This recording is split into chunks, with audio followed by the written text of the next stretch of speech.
би энэ Эрдэнэт хамтлаг байгуулсан 89 оны 100. Тэгээд эргэж ирээд баг Эрдэнэт баг хамтлагаа байгуулад амьдрах энэ ордон мордон чи байлаа шүү дээ. Тэгээд хот орсон чи чөк ах ч удаа. Нэг уулзаан байна. Нэг өөр ажил байна.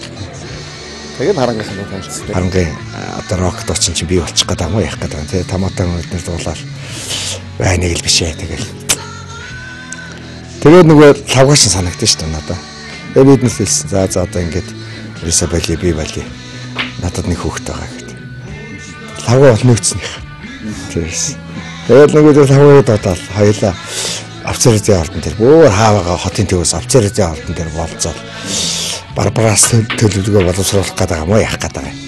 Тэгээд бол лавгаа аваа тэгээд харанг дээр очиод эднэртээ сонсуулаад шалгах чи байх вэ? Сонсуулаад за тэгээд юм болох юм байна.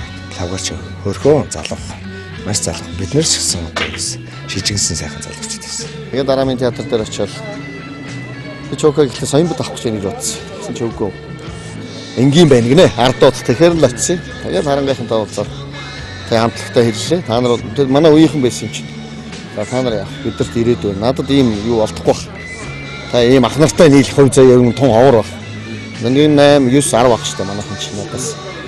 Тэгэл би энэ хамтлагт орсон юм да. Тэгээ би хэлсэн. Би өгтлөө цуг байж чадна уу?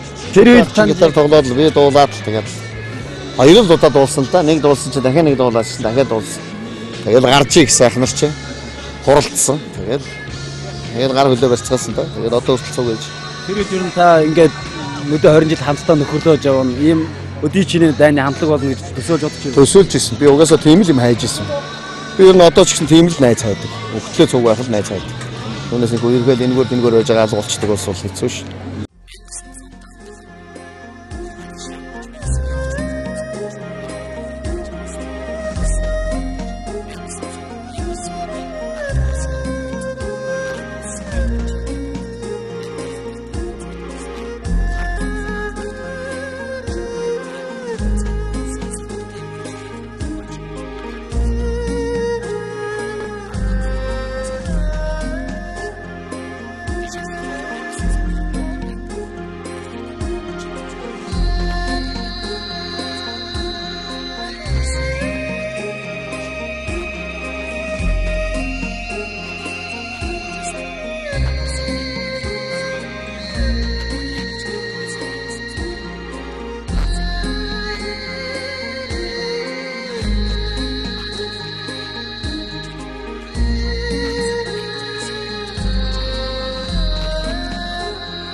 Анх 1997 онд Германд биднес 14 хоногийн хугацаанд Монголын соёлын өдрүүдээр явах гэж 14 хоногийн визтэй явж байгаа байхгүй юу.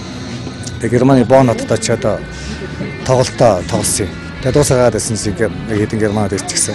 CD-гээ өгөөч. Бид CD аюус амьдралдаа хийлгэж үзээгүй юм чинь. Ичээд байхгүй дуусчих гэсэн чинь манай тэнд байсан нэг элцэнгийн хүн маань "Өө танаас юу яа нэлэхэд байх юм. CD өгөөл хэлчихгүй" гэх. Тэгээ хэлсэн чинь шууд л ирсэн. "Оо за тэгвэл танах хийж CD бичүүлж чадах уу гэх юм тгий" гэсэн.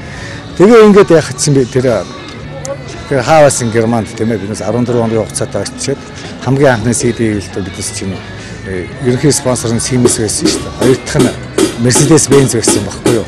Энүүгээр их аймаар биднээс барах гэж байна. Яагаад гэвэл тийм ээ энэ бидний тоглож байгаа энэ хөгжимтэй биднээс энэ тоглож байгаа энэ мэрэгжлийн чадварыг тэр гадаадын хөгжимчтэй юу гадаадын усууд хамгийн дээд зэргээр хүлээж авчих шүү дээ. Хүлээж аваад энэ сайхан аяалгүй энэ сайхан найруулгын юм тийм ээ одоо энэ Монголд байгаа юм ганц юм чадвартай юм бол тэдээс ерөөсөө зоосон нөхөр харахгүй шууд өөрснөө ивент тэтгэр гаргаж байгаа байхгүй юу.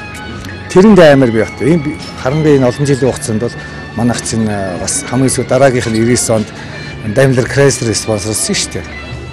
Тэгээ энэгээр л бахархаж байна. Миний хамгийн ганц шүтэж одоо бид өөрснийгээ ямар хөгжимч юм байх вэ? Бид ямар зэрэг төрсэн мэрэгжлийн хамтлаг байх вэ гэдгээр ганц энэгээр тодорхойлно. Түүнээс зүгээр нэг тийм ээ зүгээр зөвхөн Монголдоо зөвхөн Улаанбаатарт тоглолцоод тийм ээ Монголын хэдэн компаниар дэмжүүлчихээд ингээд яаж байгаа асуудал шүү дээ. Дэлхийн тэр том агуу корпорациуд одоо сэтгэл зүйнээ дэмжинэ гэдэг чинь энэ агуу юм байхгүй юу?